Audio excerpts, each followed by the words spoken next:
In this lecture, we are going to study next point, variation of G. Variation of G with T. With T means with the temperature and P. P means pressure.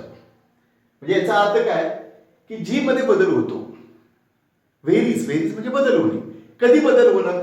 ज्यावेळेला temperature मध्ये बदल काय होतो ते तुम्हाला अभ्यासायचं आहे. जी मध्ये बदल होतो कधी? पी बदलल्यानंतर. ज्यावेळेला टी बदलतो त्यावेळेला प्रेशर कॉन्स्टंट ठेवायचं आणि ज्यावेळेला जीचा बदल होतो टी बदलल्यामुळं पण त्यावेळेला प्रेशर कॉन्स्टंट ठेवायचं आणि ज्यावेळेला जी मध्ये बदल होतो प्रेशर बदलल्यामुळे त्यावेळेला टी कॉन्स्टंट ठेवायचं. Okay. So for this we have to consider. मी पाठीमागच्या लेक्चरला तुम्हाला सांगितलंय डायरेक्ट इक्वेशन घेणार आहे. dg is equal to VdP minus SdT minus W net. हे लक्षात घ्या. तर हे equation physical significance of g ज्यावेळेला अभ्यास करते शेवटचं जे इक्वेशन आहे ते इक्वेशन मी घेतलेलं आहे. हे इक्वेशन कसं आलं ते तुम्हाला व्हिडिओ पाहावं लागेल. लक्षात आलं? dg is equal to VdP minus SdT minus W net. Now we are going to discuss variation of G. First, with temperature. पहिले तुम्हाला अभ्यास आहे variation of G with the temperature. Okay. So this is the equation. dg is equal to VdP minus SdT minus W net. So for this we have to consider the system in which PV type work can be obtained. PV type. So we have to consider the first closed system in which PV type work can be obtained. So W net is equal to 0. म्हणजे काय पहा तुम्ही system closed system consider केलेली आहे. म्हणजे जी काही समजा आता या ठिकाणी 1 मोल आपण आयडियल गॅस घेतलेला आहे आणि ही सिस्टीम क्लोज केलेली आहे आणि या ठिकाणी फक्त पीव्ही टाइप वर्क होत आहे म्हणजे डब्ल्यू नेट काय होणार आहे? 0. कारण डब्ल्यू नेट म्हणजे काय? Work other than due to change in volume. Work other than. पण या ठिकाणी फक्त पीव्ही टाइप वर्क होते ना. मग पीव्ही टाइप वर्क होत असेल तर work other than due to change in volume होणार का? नाही. म्हणजे डब्ल्यू नेट काय असणार आहे? 0 असणार आहे. म्हणजे इक्वेशन काय होणार? dg is equal to VdP minus SdT. Now we see here at constant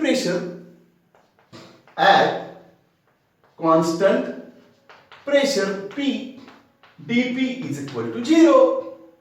मग हे इक्वेशन काय होणार? dg at constant pressure is equal to minus dt is equal to minus dt and therefore dg by dt at constant pressure is equal to minus s.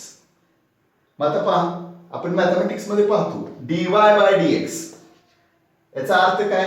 Change in the value, variation of y, variation of g, variation of y with x. म्हणजे x मध्ये बदल केला की कशामध्ये बदल होतो? y मध्ये. तसं variation of g with temperature. मग आपण पहिलं काय अभ्यासतोय? Variation of g with temperature at constant pressure. मग हे काय देतंय? तर decrease in entropy minus s. S म्हणजे काय? एंट्रॉपी आणि निगेटिव्ह साइन आहे ना म्हणजे डिक्रीज इन एंट्रॉपी. मी हे पहिला आपण अभ्यासला. Variation of G with temperature at constant pressure gives minus S value. लक्षात आलं का? म्हणजे या ठिकाणी ऍट म्हणजे हे इक्वेशन घ्यायचं त्याच्यानंतर आपण कोणतं वर्क कन्सिडर करतोय? PV type closed system. System कोणती कन्सिडर करतोय? क्लोज्ड. हे लक्षात घ्या. कोणतं वर्क होते? PV type work. Non mechanical वर डब्ल्यू नेट होते का? नाही. म्हणजे 0. मग हे इक्वेशन मिळालं. मग ऍट कॉन्स्टंट प्रेशर डीपी 0 म्हणजे इक्वेशन मिळालं. या ठिकाणी डीटी इकडे ट्रान्सफर करा म्हणजे d g by d t at constant pressure minus s. हे इक्वेशन. मग हे तुम्हाला परीक्षेला ऑब्जेक्टिव्हला विचारतात. म्हणजे d g by d t at constant pressure is equal to dash dash dash dash. तुम्हाला करेक्ट माहित पाहिजे मायनस एस. ओके. मग आता बघूया variation of G with pressure at constant. मग आता पुन्हा हे इक्वेशन घ्यायचं. D g is equal to v d p minus s d p. डब्ल्यू नेट काय असणार आहे? 0 असणार आहे. मग at constant temperature dt is equal to 0. dt is equal to 0. Okay? This equation becomes dg is equal to vdp. dg is equal to vdp. Okay? At constant temperature. Now we can transfer dt 0 and cancel with. But dp इकडे घ्या. dg divided by dp at constant temperature is equal to V. Okay? Again we see here PV is equal to nRT. PV is equal to nRT. So this is the ideal gas equation. पहा हे equation घेतलेलं आहे. Constant temperature dt is equal to 0 म्हटलेलं आहे. मग ही term 0 झाली म्हणजे VDP. मग dp मी इकडे घेतलं ऍट कॉन्स्टंट आणि V आलं. आता हे पुढचं नवीन इक्वेशन हे ideal gas equation PV is equal to nRT. हे तुम्हाला इक्वेशन माहित आहे, तुम्ही 11-12 मध्ये अभ्यास केला. मग V is equal to nRT divided by P. मग व्ही ची व्हॅल्यू या ठिकाणी पुट करा. Therefore dG divided by dP is equal to nRT divided by P. मग पुन्हा डीपी इकडे ट्रान्सफर करा. Therefore dG is equal to nRT dp divided by p. dp divided by p. मग हे इक्वेशन पुन्हा. Now we have to integrate this equation. So integration of 1 with respect to dg from within the limits g1 to g2 is equal to nRT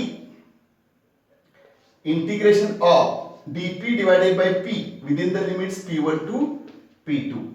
Okay? मतलब integration of 1 with respect to DG काय येणार? G येणार. Integration काय येणार? G from G1 to G2. आलं लक्षात? From G1 to G2 that is equal to nRT integration of 1 upon p with respect to dp. याचं integration 1 upon p काय?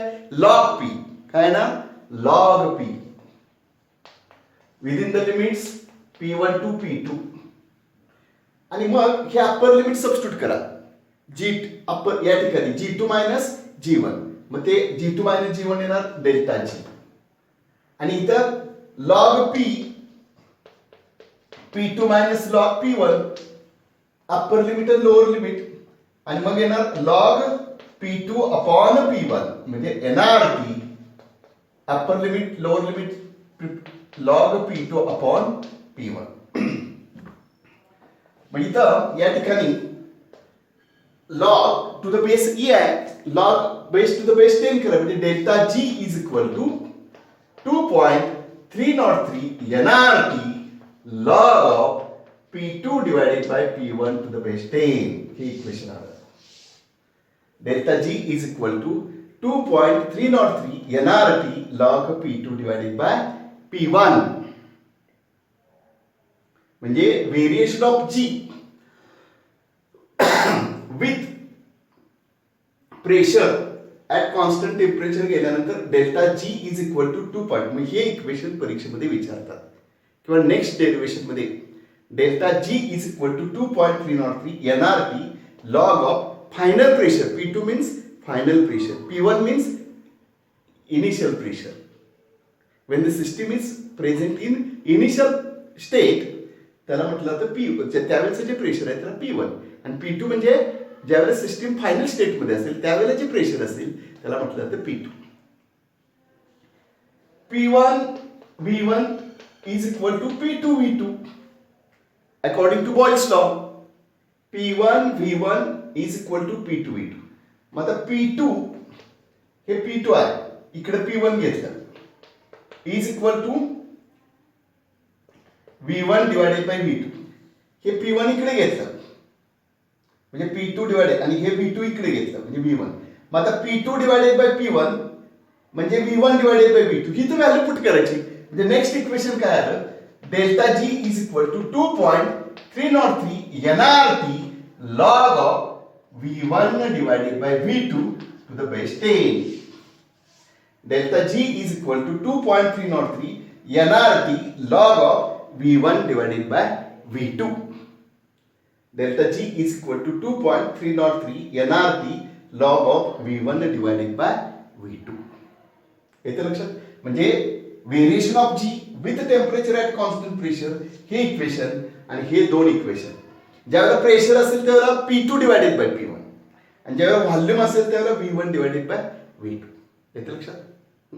Now we are going to discuss variation of A with temperature and volume.